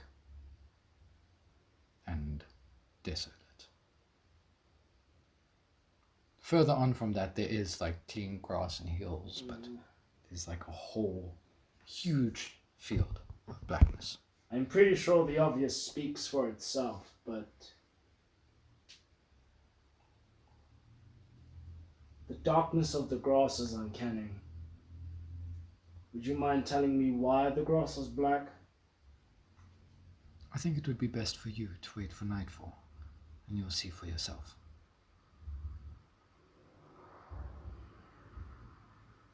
I see. Under my breath, him and Master Darky are exactly the same. Show, don't tell. Show, don't tell. Here's only 10. So I'm an adult, but also but you're I'm adult, like, but you're like, yeah, like, you're a little like you got a mean streak in you that's like spiteful. Show, don't tell. Yeah. Damn it. Fine. Ardor makes a fire, and he begins to. So we're still in the forest. You're we're not just on the edge of the forest. Okay, so we're not on the black. No, but you can overlook the field. Okay, cool. And you look into the sky, and there's a full moon out. Oh, firstly, I would like to sit in my meditation position. Mm-hmm. So my dragon pole at an angle in the ground with my legs crossed, sitting on top of it. Cool. And he puts some of the grape juice at just like further in front of you, away from you. And he continues to eat his own meal. And then at around about midnight, he says, "Elle, look." And as you open your eyes into the field, you begin to see small light green wisps in the ground, and they spike up And as they spike up, one takes the form of a undead skeletal creature, and the other one takes the form of a demon, and they're fighting. And as soon as they die, they dissipate and go back into the ground, and then another one spawns up at another part of the field. Some of them further back, some of them close by. No sound, all you hear is a and you see the fight. It's like little individual fights that happened on a war. As I was about to say. That kind of thing. And as you look to the left, you see a large, like almost, it looks like ghostly, a large hand come out the ground. And another one come out the ground. You see horns start to be lifted through the ground. Large horns, like the hand, the finger, you could probably sit on its finger. And you suddenly feel a wave of energy. So that was on the left side of the field. On the right side of the field, you feel this wave of energy stream in that side, and it turns your gaze towards there. And standing on the top of a rock, just in front of the moon's gaze, is a figure of a hooded figure with a black hood and a staff. And along his arm, around the staff and wrapped up and at the head, is a snake with black and grey scales and luminous blue stripes, and its eyes are glowing blue. You see whatever this person is, he puts his hand out, and his hand is human, but then the moment his hand goes like that, his entire hand turns skeletal with blue energy around it. And suddenly from that side, you see the entire blackness sweep across the grass, and it starts crawling across the entire field, consuming everything in its path. Some of the trees' leaves that have fallen there that are still green, they become decomposed and turn black. And it crawls all the way to the other side of the field, like a plague of some sort. Mm-hmm. And then it pushes whatever this thing is back into the ground.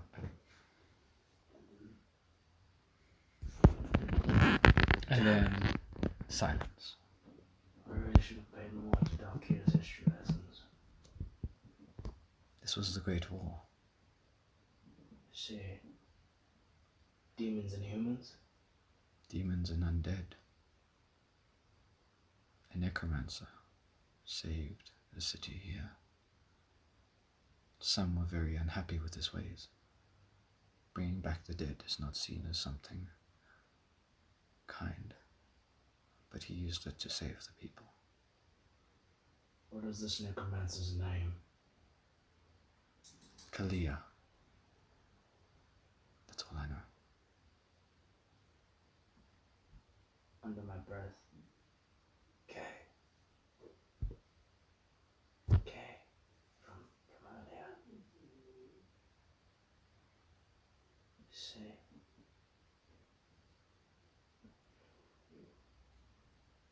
Well, Ardor, thank you. I would have walked to my death. Now that I think about it, eating you earlier was probably a bad idea. He kind of like looks at you like, oh, like that was your plan? Like, oh, okay. You know, that kind of thing. And then after that, I'm like, but now that I do think about it, eating you later might not be such a bad idea. Let's just hope I don't get to that point. I have a family to see. Oh, don't worry. I won't leave them without a father. I'll eat them too. Oh, good night, El. Poking fun, Ardo. I won't eat you. Yet. He goes to sleep, and you constantly watch as this figure of the necromancer is still standing on the edge of this rock with the moon behind it. And after the moon slowly starts to go down, black smoke comes in, his figure fades away. And then there's silence. And the crickets start to come up again, and it's his normal late night sounds.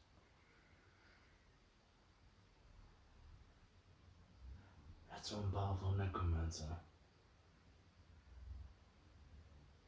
Darkier was right. Men like that are never to be trifled with. You begin to in the next morning. You begin. So you obviously head to sleep after some time. And the next morning, he travels with you. It is a very quiet new 3 days of travel. You're at. You're gonna go to level 3 now. Yay! Very quiet. A few days of travel. And you head up a hill, and as you get over, you see a large city in front of you.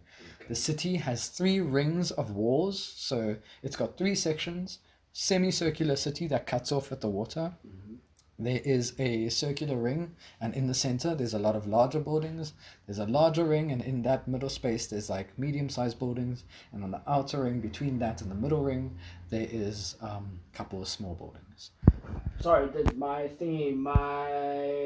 maximum hit points go up to 27?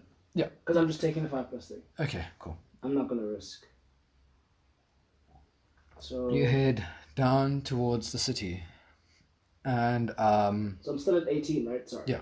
Cool. And you get there, and Ardor beckons up to the top wall, and you see a blue dragonborn poke out its head and puts and shouts, "Lower the gates!" And you notice the gates being lowered in front of you. This wall is huge, like Basing say huge. Basing say. And you enter the city. He's like, "Well, this is where we part ways." Yeah. Oh yeah? As that guy shouts, "Lower the gates." Again, I'm 10, so under my breath I'm like, there goes that dragonborn privilege again. And he... Oh, sorry, my brain is just clicking about something. So he enters the lower part. So you enter the city, and he says, "This is the lower part of the city. I'll head to my family. I'll bid you adieu here. It was a pleasure, and thank you so much for your travels and your company." No, Ardor. Thank you. And again, please, I will be contacting you about that meal. His eyes go like a bit big, and then he laughs. It's like, "Oh yes," and he he gets back on his cart. As I walk away from the cart, and he thinks I'm joking. After some time, you begin to walk through the lower parts of the city, mm-hmm. and you see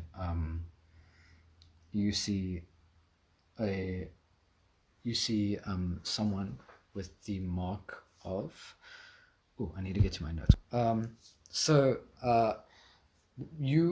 As you head into town, there is a human that comes up to you. He says, "New traveler, eh?"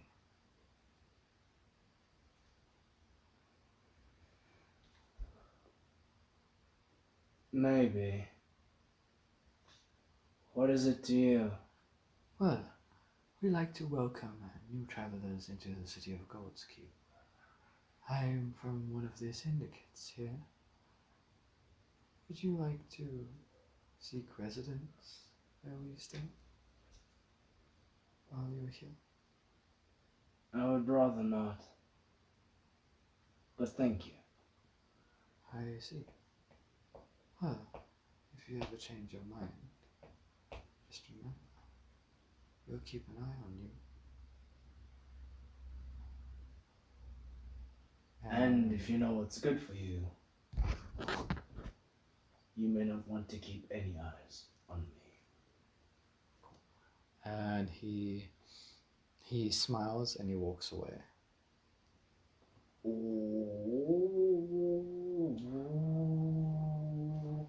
Can I roll perception? Yeah. I want to see if I can figure out what race he is. Human. Oh, he's human. Yeah. Oh, okay. That's fine. So now I have to say something under my breath because he's human.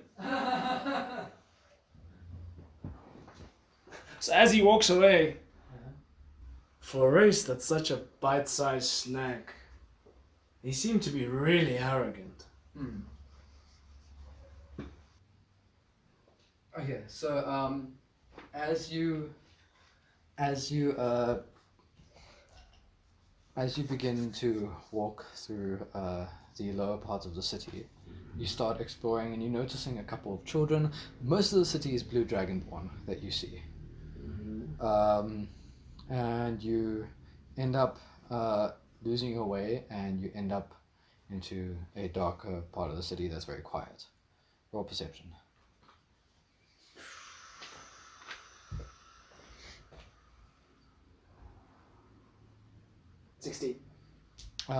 You notice, you start to hear sounds coming around you of shuffling. Roll dexterity saving throw. Damn it! That's a hard shit, man. 10. 10.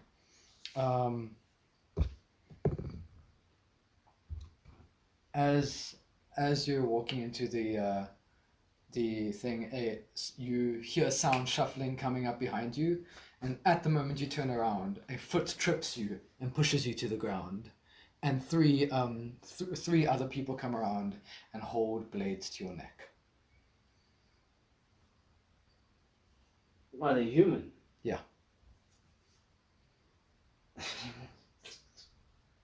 I have to stay with this character. I have to.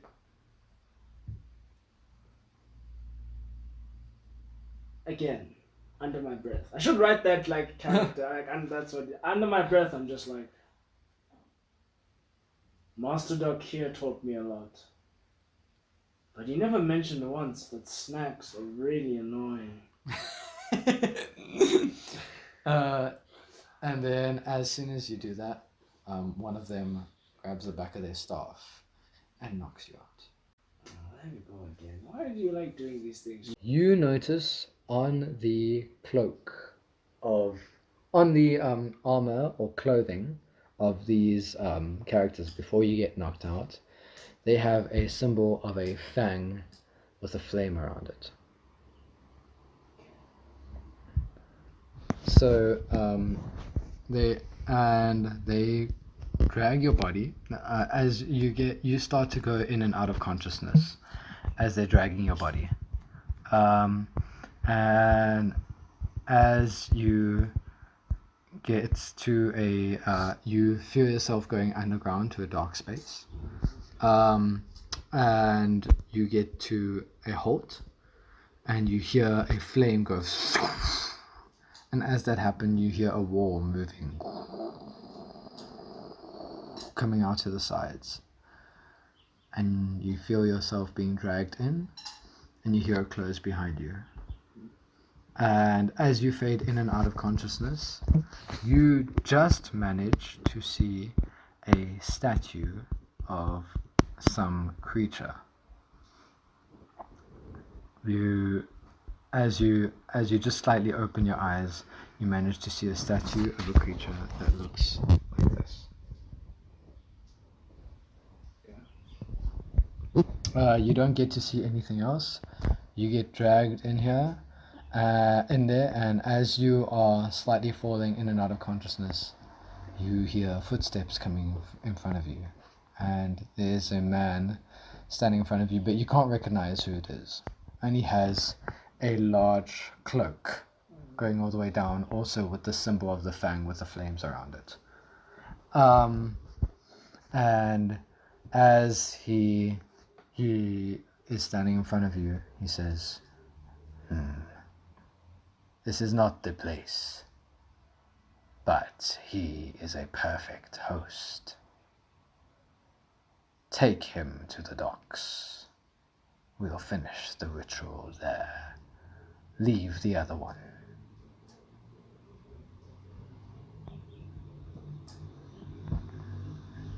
And I'm probably gonna. Sorry to interrupt. I'm probably gonna have to roll this at disadvantage, but can I roll perception? mm-hmm.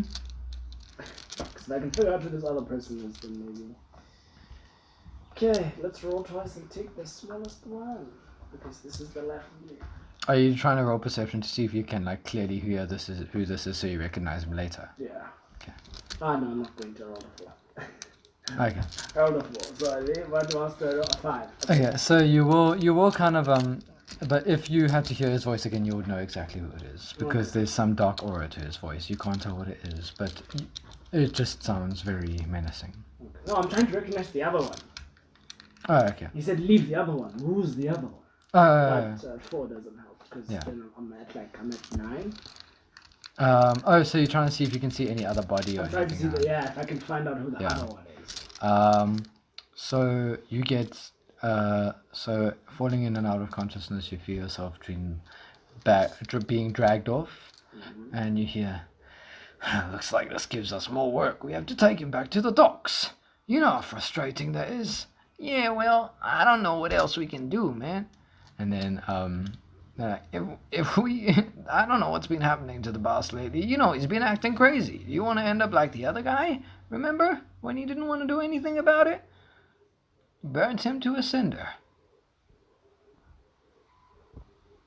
And then you hear the other guy go, "Oh, very well." And they all, you feel yourself being dragged for quite some time, falling in and out of consciousness to what you feel is the docks. And you get taken down a couple of staircases, and you hear the same sound of fire being thrown and a wall opening, and you go down into a dark tunnel, and you feel yourself being thrown, and as you land, you pass out. You wake up, and you are in a prison cell.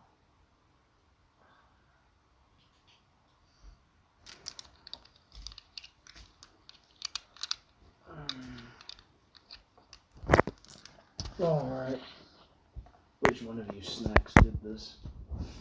You look around, and the prison cell is in the corner of a huge dome area, and it's very deep underground, and there are flames on the side, and on the floor there's a fang with a image of a fang with flames around it, and you are in one of the corner prisons of this dome. You look around, there are other prison cells, but they are all empty.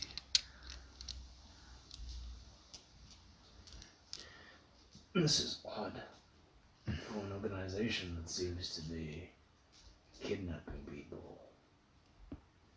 Why am I the only one? Roll perception. Now you want me to roll perception.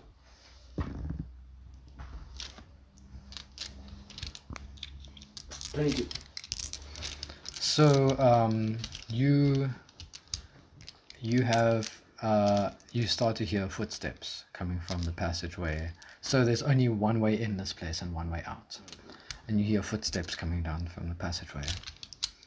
And as they get closer, you see coming around from the corner is the same cloaked figure that you remember when you were falling in and out of consciousness. And he stops. And he's looking around the dome.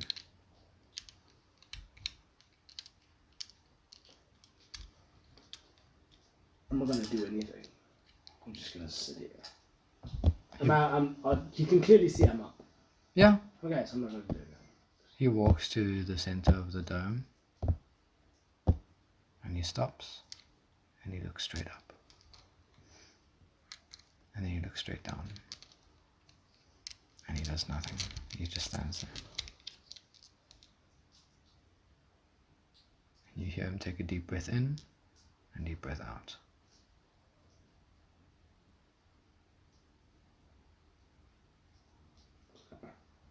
I'm still not going to do anything. He sits down, crosses his legs, and closes his eyes and breathes. And you hear him begin to mumble. Roll a knowledge history. Oh my gosh. Just a history check. Where's my history? 12. You don't know what he's saying, but you know the language that he is speaking is abyssal.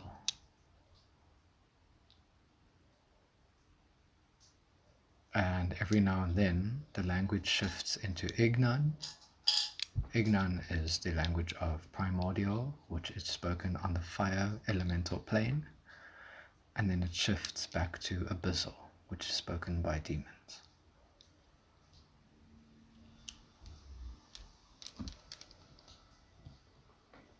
No matter how strong a man is, he'll do whatever he has to for the pum.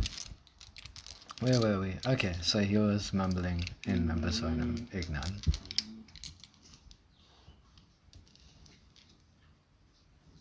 You do anything? You say anything?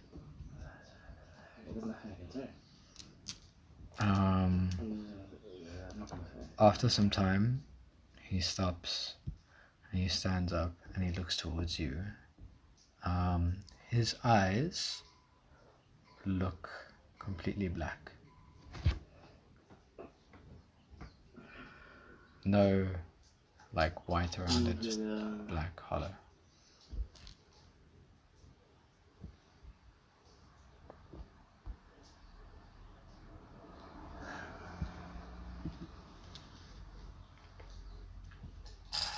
I'm more annoyed than anything at this point. And he looks at you and he says, It seems like after I'm done with this one, you will be a suitable host.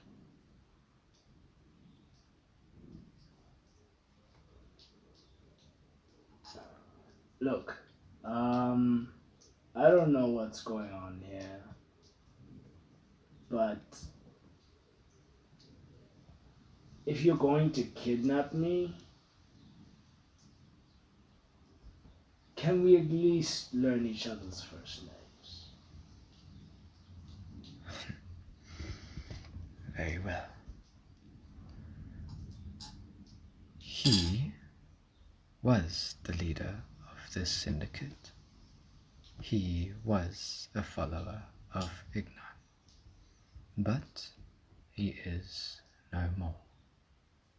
I am from a place you have not seen before. I am from one of the 9 hells. I am a shadow demon. I have no name. I am merely a servant, here to do my master's bidding. And you are a stronger host than this one, once I've exhausted his power.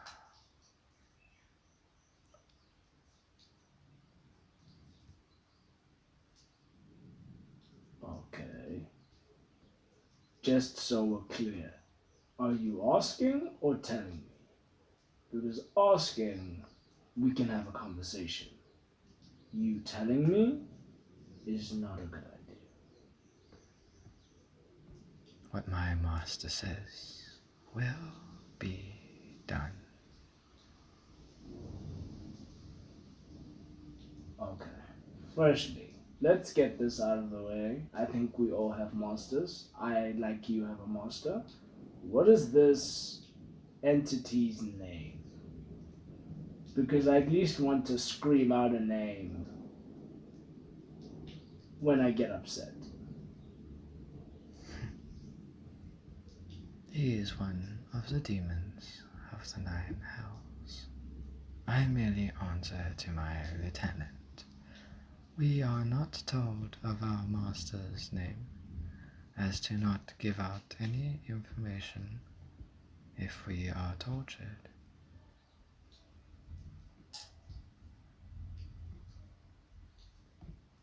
I see. This is annoying. Okay, so what am I a host to? To me, of course, to do my master's bidding. Okay. I decline the offer. Thank you. It is not an offer. As I said before, what my master says will be. I see. So here's the thing, Shadow Boy, that you're not understanding.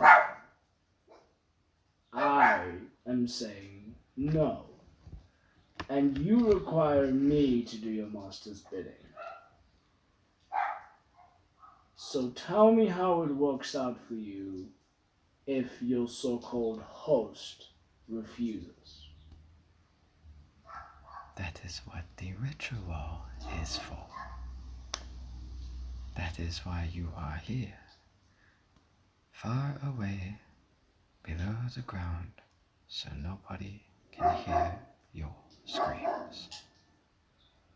I see. Do you have any bones, Shadow Boy? Only the one I am possessing right now does, but in the end, you are only killing him. I see.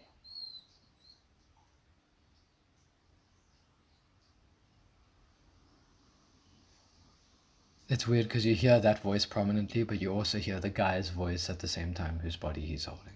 Oh, okay, cool. So is he trying to speak as well? Who, the guy? No, so basically, like, you hear this demon's voice, so that's what the demon's voice sounds like. Mhm. But at the same time, the man's voice who he's possessing is also talking. So it's like he's using his vocal cords, but you can hear the demon's. You know, where you hear two voices at once Okay, so saying they're saying like the an same echo. thing. They're saying the same thing. Okay, but one almost has like an echo Yeah. to it. Okay.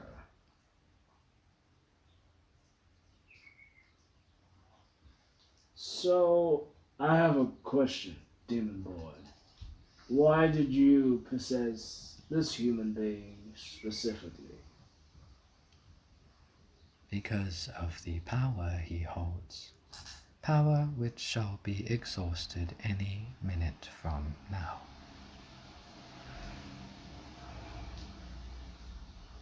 But in order to prepare you from when I exhaust his power, I will need to prepare you indefinitely.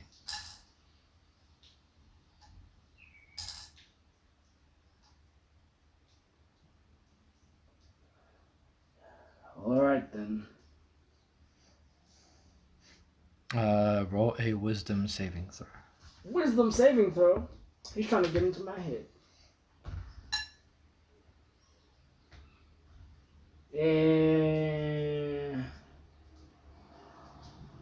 Wisdom. 21. 21. You notice him stretch out his hand, Mm-hmm. and you feel this energy come over, and it starts to engulf you. And as it engulfs you, it leaves you back, and he puts his arm back down. He says,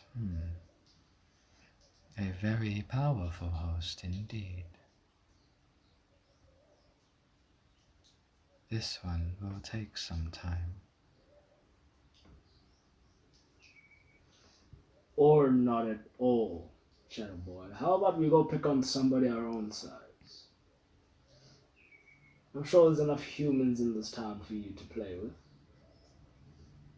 None that have enough power. This town is owned by Dragonborn. Many Dragonborn here, but none strong enough to help me. None such as the potential that you hold. You hold the breath of many dragons, don't you? What is that supposed to mean? Because you are trained by them. You do not have the limitations they do by being one of them. You are not subjected to one ancestry. You merely adapt to all ancestries.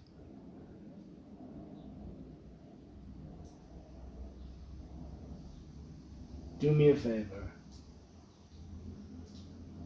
You know how you value your master so much that you don't want to say his name? Don't ever refer to my master as they. You see, he may have been a monk for years and has this little thing we call tact and restraint. I, on the other hand, do not possess such qualities.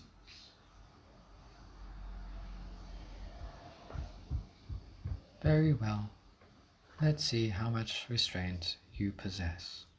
And as you do that, you feel clasps come out the ground and grab your arms and pull you to the ground. And some clasps grab your legs and pull you. And he puts his hands out, the bars slide down, and you begin to be dragged out into the air, stretched out like that, into the center of the room. And he stands just in front of you with his back to the door. So you're in the center, he's just like a little bit closer in between, yeah. And he puts his arms out, and you slowly feel your energy start to drain. And as that happens, you roll a perception check.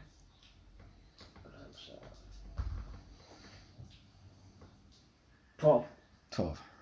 You hear in the distance a door begin to move. And you see his head kind of turn all the way back. Like an owl. Yeah. Just... And you hear a crack, like, when he says, "Looks like we have company." With his hand still to you. But I see the back of his head, basically. Yeah. With his hands to you. And he says, "Looks like we have company." That's odd. I didn't invite anyone. And you hear footsteps running down into the cave. And that is where the session ends.